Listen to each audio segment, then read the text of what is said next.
Olá a todos e sejam muito bem-vindos ao Chipado, o podcast oficial do Chipo. Meu nome é Guilherme Jacobs e hoje nós estamos aqui, senhoras e senhores, para começar o fogo, a faísca da rebelião, porque Andor, a nova série de Star Wars, finalmente está entre nós. E a gente também vai falar do 5º episódio de A Casa do Dragão, mas a gente vai especificamente hoje destacar aí os 3 primeiros episódios de Andor que saíram no Disney Plus, concluindo aí o primeiro arco da primeira temporada logo de uma vez, da série criada pelo Tony Gilroy, que é um prequel de Rogue One, com o Cassian Andor, personagem do Diego Luna. Pra fazer isso comigo está aqui Bruno Silva. Salve a todos os rebeldes aí desta galáxia muito, muito distante. E também está ele, o empregado terceirizado do Império, Thiago Romariz. Caralho, só melhora, né, velho? Os empregados terceirizados do Império são responsáveis pela melhor coisa que Star Wars fez em muito tempo, tá? É em muito tempo que estão aí em Andor. Então não despreze os terceirizados do Império. Isso é verdade. Pessoal, a gente vai falar então hoje com spoilers dos 3 primeiros episódios de Andor. Eles saíram todos de uma vez no Disney Plus. A partir de agora vai ser um por semana, mas esses 3 primeiros episódios já concluem o primeiro arco da história, que é apresentar o Cassian Andor, o personagem do Diego Luna, que a gente conhece do Rogue One. A gente vê um pouquinho do passado dele entrelaçado aqui com o presente em flashbacks misericordiosamente muito curtos.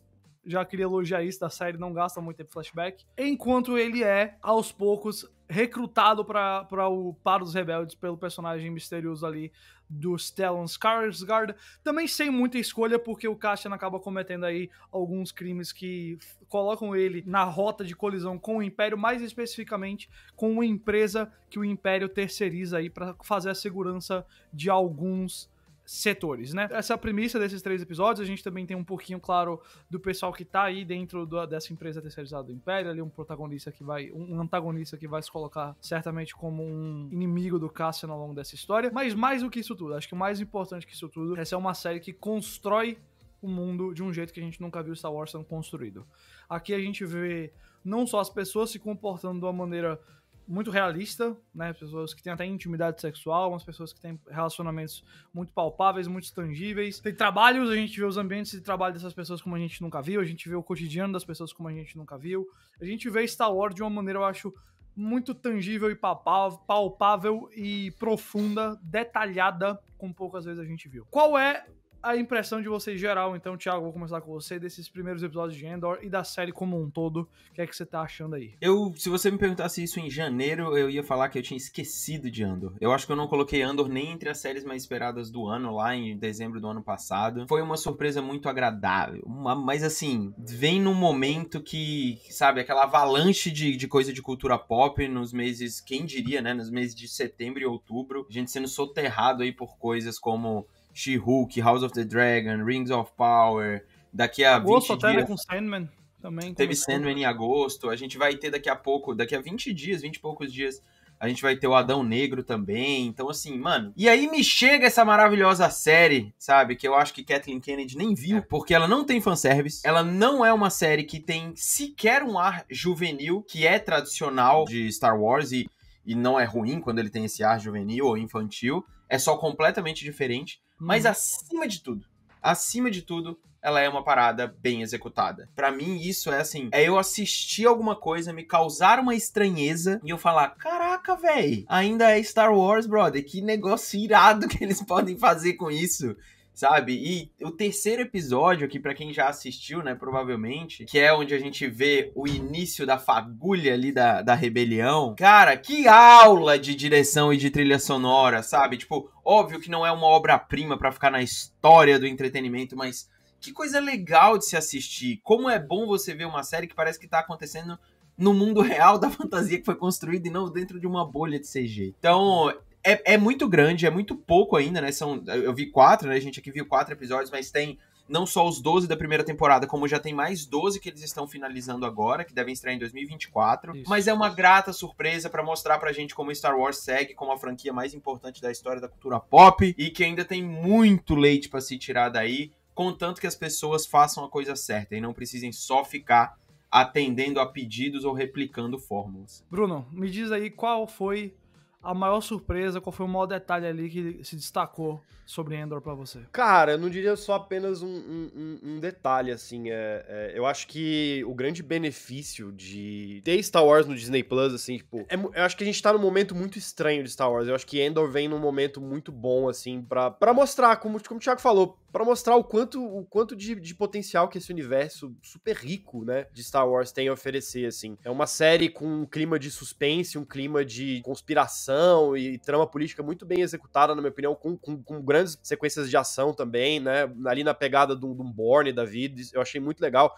Eu particularmente sou muito gado desse gênero de filme, de série, né, tanto que pra mim, Capitão América Soldado Invernal ainda tá entre os melhores filmes da Marvel, e é exatamente o filme da Marvel que é nessa pegada também. Então, eu acho que funciona muito bem, assim. É um jeito, acho que a grande qualidade de Andor, eu acho que é trazer esse universo de Star Wars de uma forma diferente. Talvez seja o que muita gente esperava que fosse o Rogue One, né? Quando o Rogue One foi anunciado, teve aquela primeira arte, e a própria Lucasfilm tá falando, não, esse aqui é o filme de guerra de Star Wars, né? Vai ser de um jeito que você nunca viu.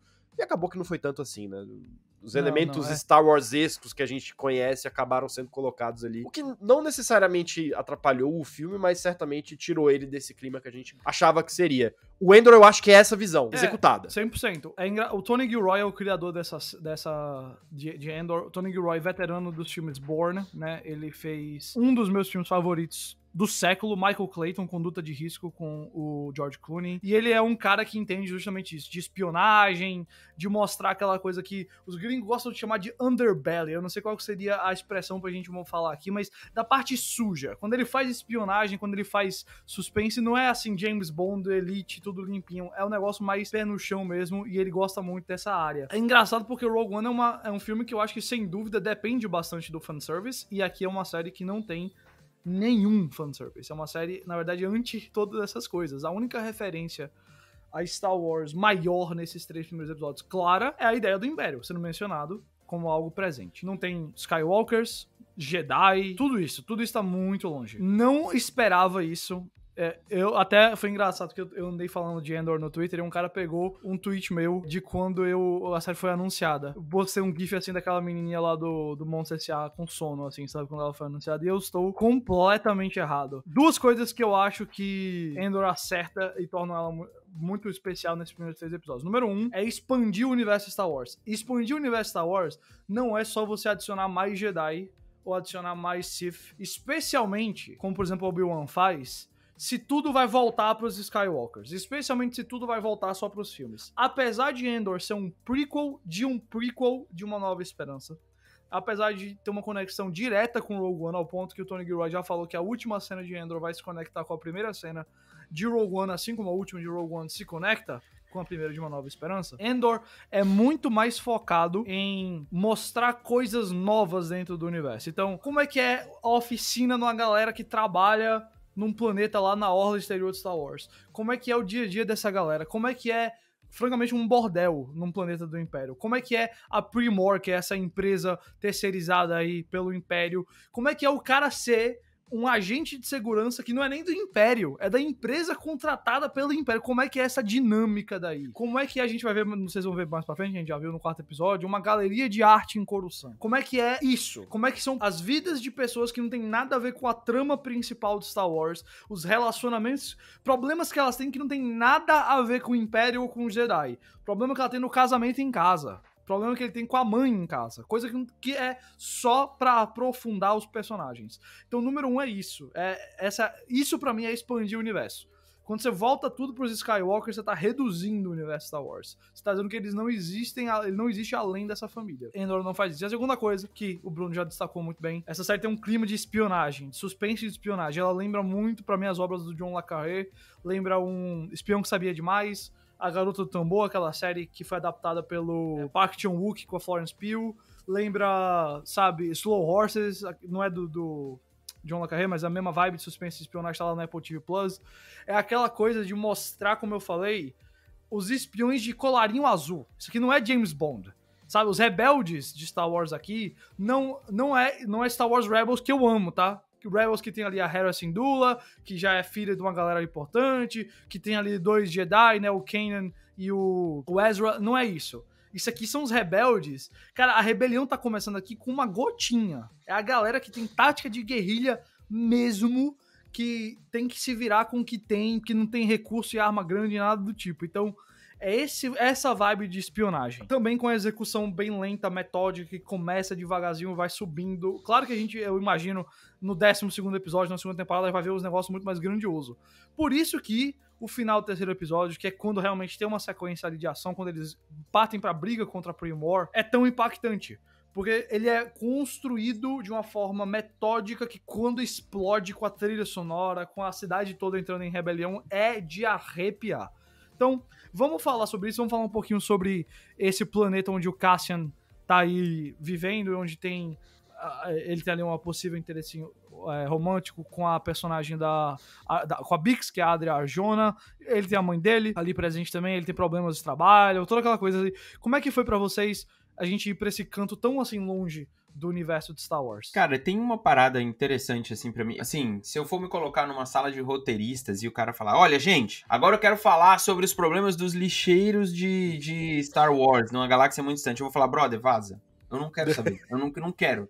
Tipo, esse não é o tipo de história que atrai as pessoas. O que eu quero deixar claro isso não acontece em Andor. Andor fala sobre a criação da Aliança Rebelde. É isso que ela fala. Só que, pra que isso aconteça e você se envolva, você precisa de quê? De personagens que vivam em um mundo que realmente é palpável, que é relacionável, que você cria essas conexões. E a série faz exatamente isso, sem esquecer do sentimento de rebelião que existe, de incômodo que existe naquelas pessoas, que elas não aguentam mais viver dentro daquilo. Exato. E é isso que move a galera. E Andor me lembra toda a construção desse planeta que tá ali, a trilha sonora, o jeito que as pessoas se vestem, como tudo é filmado, me lembra muito aquelas entrevistas do George Lucas falando sobre como ele se inspirou na Guerra do Vietnã, dos vietnamitas todos, Vietcongs, etc. Toda a galera do Vietnã contra os Estados Unidos, que essa foi a inspiração dele pra fazer a Aliança Rebelde, que essa foi a inspiração dele pra criar os heróis de Star Wars contra o grande sistema, contra o Império, né? E essa sensação de guerrilha você tem assistindo aqui, só que é a guerrilha antes de acordar, né? É a guerrilha que tá incomodada, que está começando a se organizar, né, que tá até organizada, né? A gente vê em alguns episódios, as pessoas já se comunicam em sinais sobre determinadas coisas. E como que o sistema tá começando a entender que a rebelião existe. E essa construção mais material dos cenários, do design de produção, né? Que eu acho que são muito potencializados ali também pela trilha sonora impecável, assim, dessa série, leva a gente pra um lado muito mais... Não é só realista, ele leva pra um lado muito mais palpável, assim, de Star Wars, sabe? Onde você tem heróis que têm forças e virtudes diferentes dos heróis que a gente tá acostumado a ter em Star Wars. Porque o Andor continua a ser um herói aqui. Ele vai ser um grande herói, que a gente já sabe até, inclusive, o que acontece com ele no fim das contas. Mas a gente sabe que esse cara aqui, ele tá construindo esse caminho, sabe? Então, eu acho que Por que eu disse que eu não sei se a Kathleen Kennedy viu essa série e tudo mais? Porque, cara, não tem nada a ver com Mandaloriano. Não tem nada a ver com Obi-Wan. Não tem nada a ver com Book of Boba Fett. Não tem nada a ver com o episódio 9, sabe? Nada, cara, nada, assim. Não tem nada ali que você remeta a alguma coisa que os acionistas aprovariam uma série como essa. Só falar assim, Rogue One é um sucesso e a galera gosta de Rogue One, vamos fazer algo do tipo? E não sei nem se isso é o suficiente, sabe? Mas é uma série que tem um orçamento mais baixo, claramente, dá pra ver. Mas cara, assim, eu vou dizer pra você, Thiago, eu acho que realmente não tem um orçamento, assim, de um Mandalorian da vida, mas eu discordaria só, assim, do dá pra ver. Porque eu acho que a produção e a fotografia, o jeito que eles trazem a vida, os cenários, os ambientes que esse jogo se passa, cara, dá uma impressão de tamanho muito maior, por exemplo, como o Obi-Wan. Você tem razão, de grandeza, né? O Obi-Wan eu sinto que o que não tá em tela, o que eu não tô vendo na cena, não existe. Não existe um 360 graus, não existe nada. E essa aqui eu sinto que tem camadas e camadas e camadas de coisas acontecendo. O que eu acho que é mais legal, assim... E é uma coisa que eu acho que poucas vezes Star Wars tentou fazer, talvez até como um reflexo da rejeição dos fãs em cima da coisa das guerras comerciais do episódio 1 e tal, é querer mostrar quem lucra com o Império. quem está se beneficiando do fato de ter um império, assim, né? Quando a gente avalia a ascensão de governos autoritários, tanto no nosso mundo real quanto nos mundos ficcionais, assim, sempre tem alguém que tá lucrando com isso. E eu acho que esse lado do universo Star Wars, mais quando a gente fala nas obras principais, o universo expandido, né, acho que joga mais luz nessa questão, mas quando a gente pensa nas obras principais, né, as obras mais conhecidas, esse é um lado que é, assim, absurdamente inexplorado.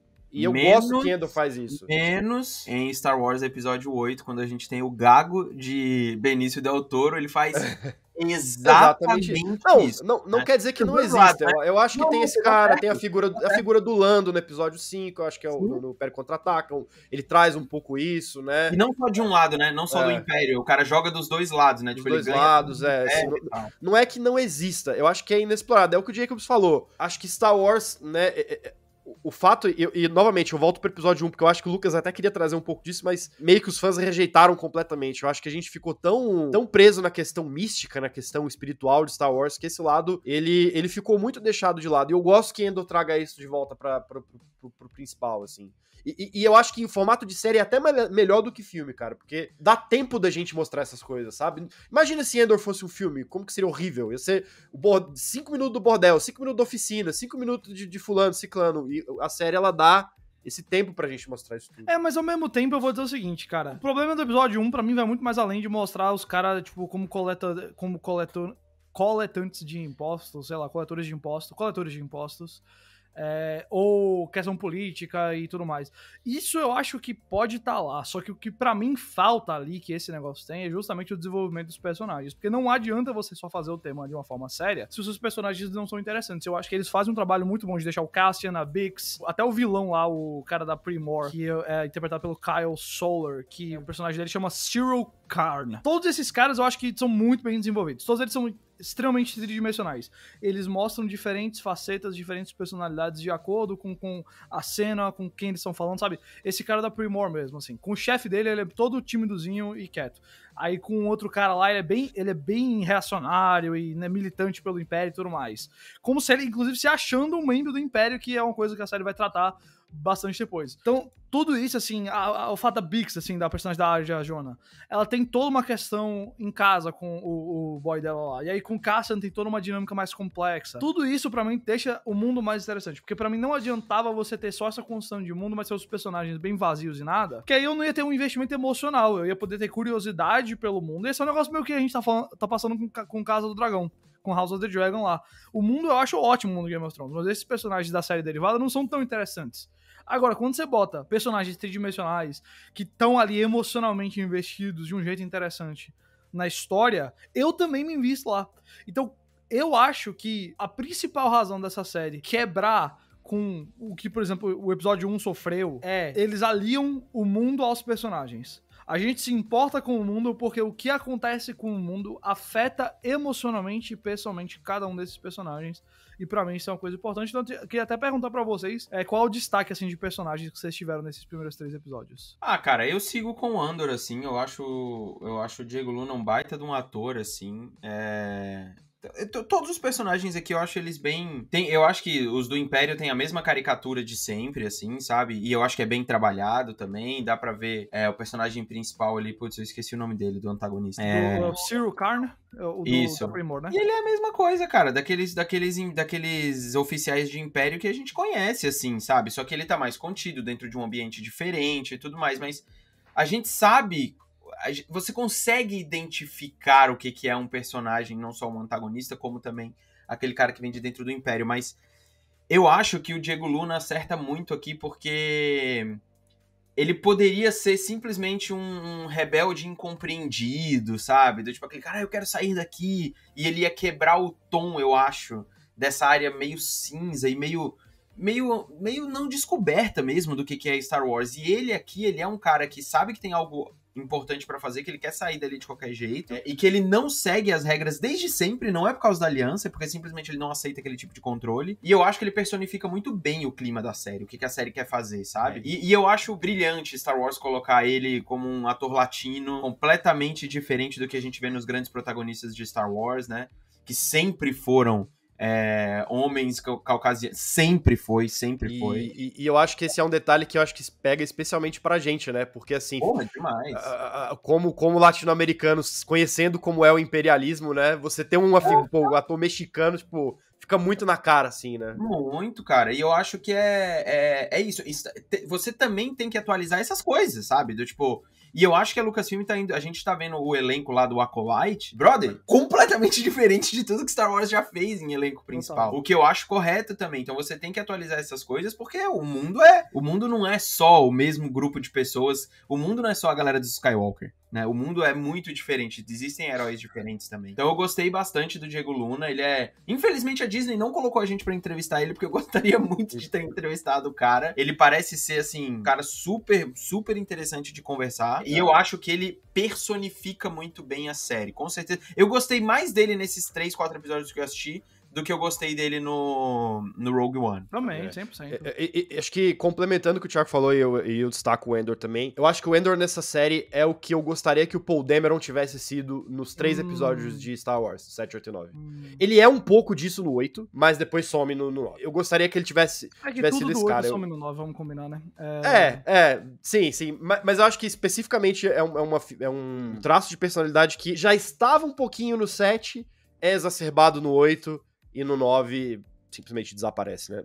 Mas eu acho que é muito legal. Você ter essa figura impossível mesmo. É o cara que, tipo, velho, eu não aguento mais viver nesse mundo, né? Nesse ambiente onde você tem um governo autoritário, velho, oprimindo a todos ao redor, assim, né? E é uma inquietude que não vem só da natureza da pessoa, mas sim do fato de que você vê que ele tá incomodado com aquilo, assim, tipo, eu quero agir porque eu tô incomodado com essa situação. Então, eu acho que ele passa bem esse aspecto, assim. E a última coisa que eu queria dizer é o seguinte, a gente tá falando isso tudo, mas eu acho que Endor ainda 100% é Star Wars. Na verdade, entende ingredientes essenciais de Star Wars, que tá justamente nesse fascismo do Império e na necessidade de lutar contra isso.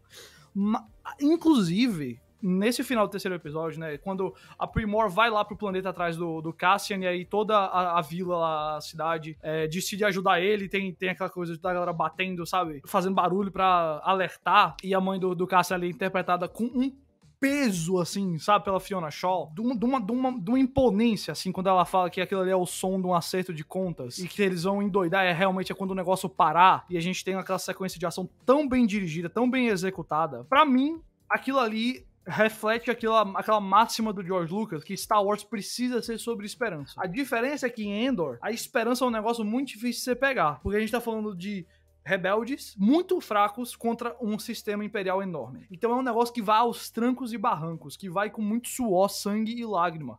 Mas aí quando você conquista essa esperança, eu acho que tem muito mais valor. Então eu queria só finalizar o nosso papo de Endor, se vocês quiserem também contribuir por alguma coisa falando disso, mas deixando claro, eu não acho que essa é uma série que é tipo a Star Wars dark, greedy, que se nega a ser Star Wars, que tem vergonha de ser Star Wars. Na verdade, eu diria que essa série, no seu tema, na sua apresentação do tema, entende muito bem o que é Star Wars. Talvez ele faz alguns filmes da franquia. Diz aí, Thiago. Eu acho que ela faz exatamente, não exatamente, né, mas em alguma proporção ela mostra aqui um pouco dessa sujeira, como você falou, né, tipo desses bastidores, dessa periferia da aliança e do Império, meio que como o Rian Johnson tentou entrar no mundo dos Jedi ali, sabe, pra questionar as coisas, entender o que acontece, porque são roteiros que usam pilares de Star Wars pra contar histórias que são diferentes do que a gente tá acostumado a ver. Acho que o Rian Johnson foi por um lado muito mais questionador, muito mais jogar fora literalmente tudo que a gente conhecia pra refazer a imagem do mito, enquanto o Andor, ele fala assim, sabe a aliança que você já viu, cara? Sabe o Império que você conhece? Então, isso começou de um jeito que é muito menos glamuroso do que o Han Solo, o Luke e a Leia, daquele jeito que a gente conhecia. Então, porque não é glamuroso. Tem nada de glamuroso aqui. Nada. Mas ainda assim eu acho encantador e talvez a magia de Star Wars esteja por aí também.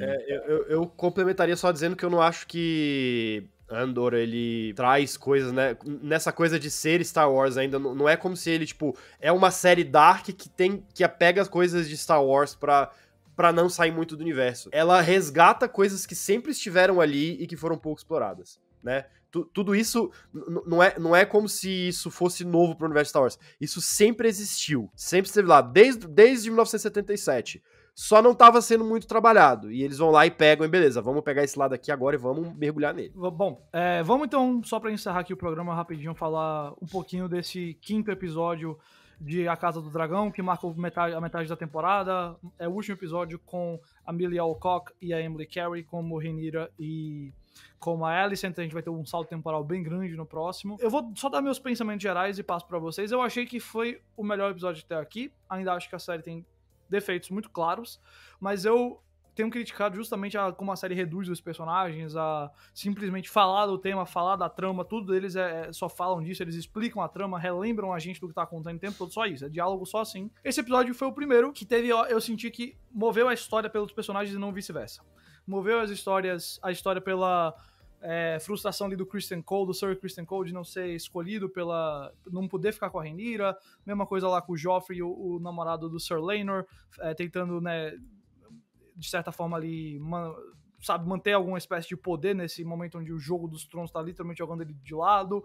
Foi movido especialmente pela personagem da Alicent, frustrada ali com a sensação de que a Rhaenyra traiu a confiança dela quando ela descobre da relação sexual da Rhaenyra com o Criston Cole, e decidindo realmente se colocar contra a Rhaenyra. A gente sabe que daqui pra frente vai ter essa rachadura aí entre essas duas amigas. A gente pode, e eu acho que é merecido criticar, o quanto a série plantou essa frustração da Alicent. Eu não sei o quanto a série justifica o quão frustrada a Alicent fica, especialmente na traição, a mentira da Rhaenyra. A Rhaenyra só negou com Daemon, ela não negou nada com Criston Cole. A amizade entre elas duas eu acho que não tinha sido desenvolvida ao ponto que podia ser pra essa suposta traição, bater tão forte na gente. Mas pode não ser inteiramente justificado, mas pelo menos é uma decisão e é uma mudança na série que parte da personagem e não da trama se impondo na personagem. Então eu gostei disso. Acho que aquela cena ali do casamento, aquela sequência, foi muito movida por essas personalidades. Ali o Matthew Needham como Larry Strong faz uma impressão inicial muito massa. A série ainda tem grandes defeitos, todos esses que eu mencionei, mas eu achei que esse episódio foi um passo na direção correta. Eu concordo com você, eu acho que foi o melhor episódio até aqui. Eu acho que até agora, né, o grande destaque da Casa do Dragão pra mim tem sido, assim, os momentos quando as coisas precisam acontecer, as cenas em que as coisas acontecem, a ação, ela é boa. Eu acho que ela funciona bem. Eu acho que nesse caso ali, aquele momento da festa ali, do casamento, é mais interessante, assim, do que o resto do episódio, mas eu concordo com a coisa dos personagens. Eu só acho que a virada da Alicent, eu acho ela meio repentina, assim, na minha opinião. É tipo, a gente tá... inclusive, até no meio do episódio, você tem o diálogo dela com o Otto, que ela, tipo, não, eu acredito ainda, tal, na Rhaenyra e tal. É uma coisa meio... aquele meme, né? 23h59... Ai, acredito na Rhaenyra, tal, confio nela, não sei o quê. Meia-noite, a mina brota na festa vestida pra guerra, tá ligado? É uma virada meio repentina. Eu sei que, eu acho que é um problema da adaptação, que isso na história do livro é uma coisa mais gradual, e que precisava acontecer, só acho que poderia ter acontecido um pouco mais, né, mais suavemente, mas de resto eu acho que foi, assim, um bom episódio. A gente tem a cena do Larry Strong lá, esse personagem que é meio mindinho, né, bem sorrateiro, plantando umas dúvidas nela. Aí o Sir Criston Cole admite ter ido pra cama com a Rhaenyra e a Alicent fica furiosa, né. Claro que, assim, lidando com toda a situação da Rhaenyra ter negado aquilo e o pai da Alicent ter sido expulso de ser a mão do rei, né, o Otto, mas aquilo, cara... A Rhaenyra nunca negou com o Criston Cole, isso não foi o que aconteceu. E mesmo assim, tudo bem, você pode basear na mentira só, com a frustração com a mentira. Mas eu acho que, especialmente pelo fato do relacionamento das duas, basicamente só ter sido composto de conversas sobre o reino, e não sobre elas duas, tirando aquela conversa quando elas falam sobre ter perdido a mãe, se eu não tenho um investimento emocional na amizade, quando a amizade se destrói, o impacto pra mim é muito menor. Eu não sei como é que foi pra você, e assim, cadê a cena dela querendo satisfação com a Rhaenyra? Não tem isso, não tem isso. Ela a série inteira... Tem no episódio anterior, né? Anterior, mas assim, a série inteira a gente vê a Alicent indo diretamente pra Rhaenyra pra saber as coisas, tipo, pra confrontar ela ou pra tirar dúvidas, né, pra mostrar o quanto ela valoriza aquela amizade. E no momento em que essa confiança tá mais abalada, a gente não tem essa cena quando a gente mais precisava dela. É muito estranho, assim. Eu não... Cara, eu concordo com vocês, assim. Eu acho... Eu tô num processo de, abraçar a Sally pelo que ela é, assim, sabe? Porque ela meio que trata... Mais uma vez, uma das primeiras cenas do episódio é o Otto falando com a Alicent ali no portão, ali, sabe? Do tipo, de novo ele falando sobre o filho dela, sobre o que vai acontecer com a Rhaenyra, sobre o que vai acontecer com o rei. Caraca, meu amigo, quinta vez que você fala isso em 5 episódios. E eu acho também, vocês falaram um pouco sobre o peso dramático da amizade das duas e tal. Eu acho que também tem a questão do próprio casamento, né? Do próprio assassinato que acontece lá no casamento. Tipo, quando morre o cara, o namorado do Laenor, né? E assim, meio também, cara... Tipo, tá, beleza. Eu acho que assim, o que eu tento pegar por esses primeiros 5 episódios é que eles tentaram moldar a base da treta entre Rhaenyra e Alicent, né? Eu acho que foi isso. Foram 5 episódios pra você falar, olha, elas agora vão ser inimigas mortais a partir daqui, por causa de tudo que aconteceu nesses 5 primeiros episódios. Eu não sei necessariamente como é que vão ser os outros 5 episódios, ainda que tenha visto já o 6º. Eu não sei como que eles vão acelerar ou não essa trama. Mas o que eu posso dizer da metade da temporada até aqui é que, assim, é uma série que eu não acho ela tão apressada, eu não acho ela tão... eu acho só que ela joga no seguro pra todos os temas que sempre fizeram Game of Thrones ser diferente, né, em relação à composição dos seus personagens e como que eles agem dentro de uma grande trama de corte. Não acho que aqui ninguém faz nada demais. É uma parada... Eu não acho atraente o que eles fazem, mas mais do que isso, a forma como os diálogos são colocados aqui, eu vou dar de novo o diálogo do Velaryon lá, Velaryon, com a rainha que não foi, sabe? Ele acalmando ela lá, dizendo que... Gente, que diálogo horroroso, galera. Tipo, não é horroroso, desculpa, não diálogo horroroso, mas assim, é um diálogo muito simples. É uma parada assim... Eu estou mais empolgado pelo que aquele arco inteiro pode significar lá na frente, com um dragão matando alguém, comendo alguém, do que necessariamente eu ficar envolvido, sabe? Tipo, aí teve uma cena que o Velaryon chega lá pro cara e fala: Senhor não sei quem, ninguém melhor do que você para ser uma mão do rei. Aí o cara olha e, muito obrigado. Fala, brother, é igual a outra cena da Alicent andando pelo jardim, na árvore lá, e aparece o cara lá que parece um Mindinho ou Varys lá, sabe? Um cara que tem uma bengala. É o Larry Strong, Matthew Needham. Mano, não dá. Esses diálogos pra mim, assim... E aí eu não acho mais que... Talvez seja aquilo, né? Tipo, eu fui pra série com uma expectativa... Eu fui pra série com uma ansioso por ver os mesmos diálogos intrínsecos que a gente viu ali em Game of Thrones, mesmo nas últimas temporadas, tá? Mesmo nas últimas temporadas. E que, obviamente, foi simplificado. E não é isso a série, cara. Tipo, House of the Dragon não é isso. E não é só sobre, lá tinha 200 famílias, aqui só tem 1 ou 2. Não é sobre isso. É que eu acho realmente que a HBO pediu aqui pros roteiristas, e os roteiristas foram por um caminho pra você fazer uma série muito mais básica mesmo. Tipo, uma série mais simples, uma série com dilemas que não são tão complexos, e que você abraça todo mundo. Você vai entregar ali aquela grande novela, onde você repete, e novela no sentido formato, né? Onde você repete situações e repete soluções para que as pessoas voltem para ver exatamente a mesma coisa. O Daemon passou pelas 3 situações iguais, a Rhaenyra e a Alicent passaram pelas situações iguais, o Otto e a Alicent, mesma coisa, o Viserys faz a mesma coisa todo episódio, tá? Então, assim, é um formato que a série quis e que não me agrada em muitos aspectos, sabe? Tipo, eu acho que é um desperdício, mas às vezes é isso que é a história, né? Eu preciso dizer assim, talvez melhore com esse salto temporal. E Sim. Agora a gente entra num ponto que a trama tá um pouquinho mais intrigante, sabe? Menos...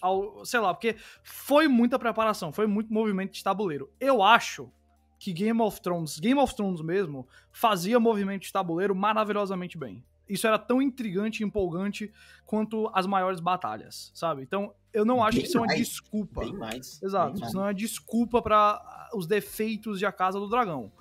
Eles escolheram fazer assim, eles têm que arcar com as consequências de não fazerem da melhor maneira. Agora, claro que há a possibilidade de melhorar, claro que há a chance de... Assim, não vai... Eu acho que eu não vejo essa série como aquela coisa que retroativamente os episódios iniciais vão melhorar quando a gente vê o ponto depois. Não me parece. Posso estar errado, mas não me parece. Cara, posso adiantar uma coisa, Jacobs? Você já viu o 6º, né? Eu já vi. Eu não vou dar spoiler, óbvio, né, gente? Agora sim, as 2 atrizes, as que fazem a Alicent e a Rhaenyra, elas são muito mais intensas do que as 2 jovens. Então, assim, elas são muito mais exageradas e no sentido bom, né? Do tipo, a Rhaenyra vira uma vilã. Ela é uma vilã. Tipo, ela acabou. Ela, tipo, ela assim... Ela, óbvio, vai ter que proteger os filhos, a coisa que ela ama e tal, não sei o que. Mas assim, a mulher é imponente de uma forma assim. Eu tô aqui pra conseguir o trono e ponto final e vou lutar por isso. Esse 6º episódio, eu acho que ele traz mais intensidade nas coisas. A gente vai ver isso um pouco. Mas eu não acho que mude tanto assim a superficialidade dos personagens. A impressão que eu tenho com um balanço dessa primeira fase de Casa do Dragão é que quando a gente estiver lá na frente, numa 3ª, numa 4ª temporada, o consenso geral vai ser de que essa introdução foi longa demais. 100%. Poderia ter sido mais conciso, mais reduzido, né? Passou-se muito tempo em tela repetindo coisas que poderiam ter sido expostas de uma forma mais simples e o efeito prático teria sido o mesmo. É isso. Talvez você fazer tudo em flashback, sei lá. Mas enfim, foram as opções dos caras e pelo menos a gente teve uma boa atuação do Paddy Considine, eu nunca sei falar o nome dele. Considine, eu acho, bom. Acho que ele é bom, acho que o Matt Smith teve aí o tempo dele pra fazer as gracinhas dele também nos primeiros 5 episódios. E no caso eu acho que daqui pra frente, o 6º episódio, mano, já tem mais dragão do que todos os 5 juntos, sabe? Então... Eu acho que é inevitável que as pessoas gostem mais agora.